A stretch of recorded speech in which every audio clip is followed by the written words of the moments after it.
نے فرمایا یہ بنو امیہ کے لوگ اگر میرے سر پہ آرا بھی رکھتے اور میرے دو ٹکڑے کرتے اور مجھے یہ کہیں کہ میں حضرت علی کے بارے میں کوئی نازیبہ جملہ نکالوں تو میں ساتھ کبھی بھی ان کے بارے میں کوئی جملہ نہیں نکالوں گا جو کچھ میں نے رسول اللہ سے علی بن ابی طالب کی شان میں سن رکھا ہے۔ صحیح مسلم میں حدیث موجود ہے نا، حضرت معاویہ نے ان کو کہا امارا معاویہ نے حکم دیا تو اس میں الفاظ انہوں نے انکار کر دیا، تو حضرت پھر معاویہ نے کہا تمہیں کون سی چیز منع کرتی ہے کہ تم علی بن ابی طالب پہ سب و شتم نہیں کرتے؟ ان کا معاویہ میں نے 3 فضیلتیں علی کے بارے میں ایسی سنی ہیں، مجھے ایک بھی مل جاتی تو بہت تھی۔ 3748 نمبر حدیث ہے صحیح بخاری میں کہ جب حسین ابن علی کا سر کاٹ کر عبید اللہ ابن زیاد گورنر یزید جو کوفہ میں اس کا گورنر تھا اس کے سامنے لا کے تشت پہ پیش کیا گیا، ولیعوذ باللہ تعالی، اللہ کی لعنت ہو ان پر، فرشتوں کی لعنت، تمام لعنت کرنے والوں کی لعنت جنہوں نے حسین ابن علی کو اس طریقے سے شہید کیا، آمین۔ تو وہ چھڑی مار کے ان کے حسن کے بارے میں کوئی کلام کرنے لگا، یہ بخاری میں بھی ہے اور ترمذی میں بھی ہے۔ تو انس ابن مالک وہاں کھڑے ہوئے تھے تو وہ تڑپ اٹھے، انہوں نے کہا کہ نبی علیہ السلام کے سب سے زیادہ ہم شکل حسین ابن علی تھے، اور بخاری کے الفاظ ہیں 3748 اس وقت حسین علیہ السلام کی داڑھی اور سر میں وسمے سے رنگا گیا تھا، یعنی کالا خضاب لگا ہوا تھا۔ کالا خضاب لگا سکتے ہیں، اس پہ میرا کلپ بھی ریکارڈڈ موجود ہے، لیکن 70 80 90 سال کا بابا نہ لگائے، چھوٹی عمر تک 50 55 تک، اللہ سے ایک ٹاپک ہے۔ بہرحال اس میں بھی موجود ہے کہ وہ انس ابن مالک وہاں کھڑے تھے، اس کے سے لوگ سمجھتے ہیں شاید سنان بن انس ان کا بیٹا ہوگا، اور انس بن مالک نے ساتھ ہو کے کام کرایا، ساتھ ہو کے کرایا ہوتا تو وہ عبید اللہ کو ڈانٹتے تو نا کہ تو کیا کر رہا ہے، چھڑی مار رہا ہے۔ باقی لڑ تو سکتے نہیں تھے، انس بن مالک کی اس وقت عمر 100+ تھی، یا 100+ تو نہیں ہوگی، آلموسٹ آپ سمجھ لیں 60+ تھی، کیونکہ 93 ہجری میں فوت ہوئے ہیں، 110 سال کی عمر میں 70 کے ہوں گے آلموسٹ اس وقت۔ تو بیچارے دل میں ہی اس کو برائی کو برا سمجھ سکتے تھے، جتنا وہ کر سکتے تھے وہ کر دیا، ادروائز وہ مروا دیتے تھے۔ تو سنان بن انس انس بن مالک کا بیٹا نہیں ہے۔ رہا عمر ابن سعد جو 22,000 کا لشکر لے کے کربلا میں آیا تھا حسین ابن علی کے مقابلے پہ، وہ سعد ابن ابی وقاص کا بیٹا تھا۔ اور آپ دیکھیں عجیب بدقسمتی اس شخص کی کہ سعد ابن ابی وقاص نے ہی وہ پرشین امپائر گرائی ہوئی ہے، عراق، ایران، یہ کوفہ، یہ سارا حضرت سعد نے فتح کیا ہوا ہے، 10 مبشرہ میں سے ہیں۔ اور مولا علی کا قول ہے بخاری اور مسلم دونوں میں کہ میں نے اپنے کانوں سے صرف ایک شخص کے بارے میں رسول اللہ سے سنا ہے کہ میرے ماں باپ اس پہ قربان، اور وہ سعد ابن ابی وقاص ہے۔ ان کا نام ہے سعد ابن مالک، ابی وقاص ان کے باپ مالک کی کنیت تھی، دونوں نام ایک ہی صحابی کے، سعد ابن ابی وقاص۔ مولا علی جن کے بارے میں کہہ رہے ہیں کہ ان پہ نبی علیہ السلام نے اپنے ماں باپ جمع کیے ہوئے ہیں، اور نبی علیہ السلام کے رشتے میں معمول رکھتے تھے۔ 10 جنتی خوش نصیب صحابہ میں سے، اور بدری اصحاب میں سب سے آخر میں یہ فوت ہوئے ہیں حضرت معاویہ رضی اللہ تعالیٰ کے دور میں 56 ہجری میں۔ ان کے بعد کوئی بدری صحابی دنیا میں نہیں رہا تھا، بدری صحابی ایک بہت بڑا ٹائٹل تھا، یہ سب سے آخر میں فوت ہوئے۔ پوری زندگی حضرت معاویہ سے ان کا اختلاف رہا تھا اس مسئلے میں جو حضرت علی کے ساتھ ان کے معاملات تھے، سب و شتم والے ہی۔ یہ بندہ ہمیشہ ڈٹا رہتا تھا، میرے پیچھے جو کلپ بھی آیا نا اس حوالے سے، کیا صحابہ کو گالی دینے والا کافر ہو جاتا ہے، اس میں میں نے ان کے حوالے سے حدیثیں صحیح مسلم سے بیان کی ہیں۔ ان کا بیٹا تھا عمر ابن سعد، جس کو رے کی حکمرانی کی لالچ دی تھی۔ رے پورا ایریا تھا، ایران، عراق، افغانستان، یہ پورے ایریا کو رے کہا جاتا تھا اس زمانے میں۔ اتنی بڑی حکمرانی کی، گورنری کی لالچ دی یزید نے عبید اللہ ابن زیاد کے ذریعے۔ باپ دیکھ لو سعد ابن ابی وقاص جو مولا علی سے محبت کرنے والا، سنن نسائی الکبریٰ میں موجود ہے، 2 تابعین ملنے آتے ہیں سعد ابن ابی وقاص کو اور کہتے ہیں، سعد ابن وقاص ان کو پہلی بات یہ کرتے ہیں کہ میں نے سنا ہے کہ تم حضرت علی کو گالیاں دیتے ہو۔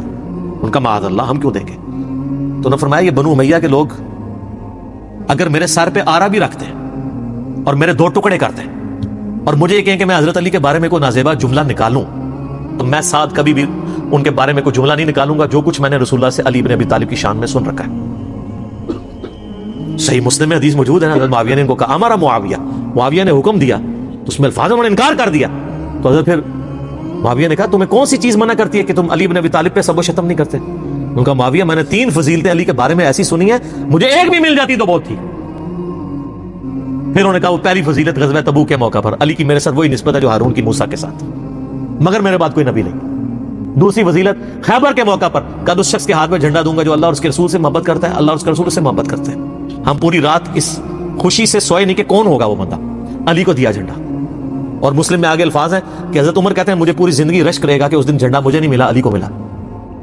اور تیسری فضیلت سن معاویہ، جب نجران کے عیسائی آئے تو آیت مباہلہ نازل ہوئی، آیت نمبر 61 آل عمران کی، تو نبی علیہ السلام اپنے بچوں میں سے حسن و حسین، فاطمہ اور حضرت علی کو لے کے اور کہا اللہ میرے اہل بیت ہے، یہ تینوں فضیلتیں. اور ابن ماجہ میں ایک چوتھی فضیلت بھی ہے کہ آپ نے غدیر خم پہ فرمایا تھا من کنت مولا فہذا علی مولا. میرے پاس ان میں سے کوئی ایک بھی ہوتا تو بہت تم مجھے علی کے بارے میں بات کرتے ہو. یہ باپ تھا علی کا صحیح شیعہ, علی کی پارٹی کا بندہ, علی کا چاہنے والا, پوری زندگی ڈٹا رہا, اور بیٹا آگے سے کیا نکلا ہے تو کوئی مسئلہ نہیں. حضرت نوح پیغمبر کا بیٹا کہاں پھر نکل سکتا ہے؟ تو حضرت سعد کا کیا مقام ہے حضرت نوح کے مقابلے پہ؟ یہ بیٹا تھا عمر ابن سعد, اور اس کے جو لچھن ہیں وہ شروع سے ہی برے تھے. آپ مسلم شریف اٹھائیں نا, مسلم شریف میں بالکل اینڈ پہ نا آپ کو ایک چیپٹر ملے گا کتاب الزہد, دنیا سے نفرت پیدا کرنے والی حدیث ہے. اس میں انٹرنیشنل نمبر کے مطابق ایک حدیث ہے, یہ میں چونکہ مجھے یاد اس لیے میں نے کافی لوگوں کو بتائی ہے, 7432 صحیح مسلم میں. ابھی یہ کربلا ہوئی نہیں ہے, کچھ بھی نہیں ہوا. حضرت سعد ابن وقاص بھی زندہ ہے. تو سعد ابن ابی وقاص اپنے کھیتوں میں ہل چلا رہے ہوتے ہیں یا وہ بیج والا کام کر رہے ہوتے ہیں, تو وہ ان کے ساتھی کہتے ہیں اتنے میں ان کا بیٹا سامنے سے آتا ہے.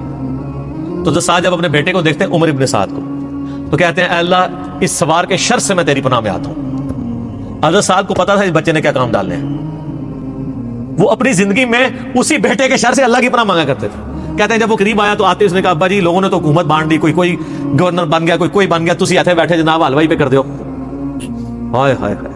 تو حضرت سعد ابن وقاص نے اس کے عمر ابن سعد کے نا سینے پہ نا گھونسا مارا اور کہا کہ اللہ تعالیٰ کو پرہیزگار بندہ پسند ہے جو گمنامی کی زندگی میں مر جائے, جسے کوئی جانتا نہ ہو. تو یعنی وہ انہوں نے ایک گوشہ نشینی کی زندگی اختیار کر لی. تو ان کو پہلے لیکن اس نے اپنے باپ کی نصیحت نہیں پکڑی, یہ پھر یزید کی لالچ میں آ گیا. اور پھر آپ دیکھ لیں جو کچھ اس نے آج تک لوگ لانتے بھیج رہے ہیں. باپ کو لوگ رضی اللہ عنہ کہہ رہے ہیں, آپ شیعہ سے پوچھ لیں سعد ابن وقاص کی کتنی وہ عزت کرتے ہیں. میں ابھی کل ایک کلپ وہ ایک شیعہ عالم تھے سید جواد نقوی صاحب کا سن رہا تھا, تو وہ اتنی تعریفی کلمات کہہ رہے تھے اور بتا رہے تھے کہ بھائی بیٹا یہ نکلا اور باپ کو دیکھیں, باپ نے ایران فتح کیا تھا, دوسری بڑی سپر پاور گرائی تھی, اور بیٹا آگے سے کیا نکلا. اچھا آپ دیکھ لیں کہ دین ایفرٹ کا نام ہے, یہ نہیں ہے کہ یہ وراثت میں ٹرانسفر ہو. انبیاء کی وراثت میں ٹرانسفر نہیں ہوئی تو اور کس میں ہونی ہے؟ تو اس لیے ہم قطعاً نہیں کرتے, اور اہل سنت کے ہاں کوئی بھی نہیں ہے. مفتی منیب صاحب نے اگلے دنوں ایک مس ہینڈل کیا تھا معاملہ, تو پھر بعد میں پورا پرچہ پڑھ کے سنایا انہوں نے. اس پرچے میں تو آلموسٹ انہوں نے جی کو کافر ہی کہہ رہی ہے, اور پہلے کہہ رہے تھے کہ جی ہو یہ پتہ نہیں کیا, مطلب یہ لوگ ان کے مفادات ہوتے ہیں اپنے. بہرحال جب ان کے سر پہ پڑتی ہے پھر یہ صحیح بات کہتے ہیں, جب سر پہ نہیں پڑتی پھر اور باتیں کرتے ہیں فیم حاصل کرنے کے لیے, الٹا بدنامی ہوتی ہے. ٹھیک ہو گیا جی.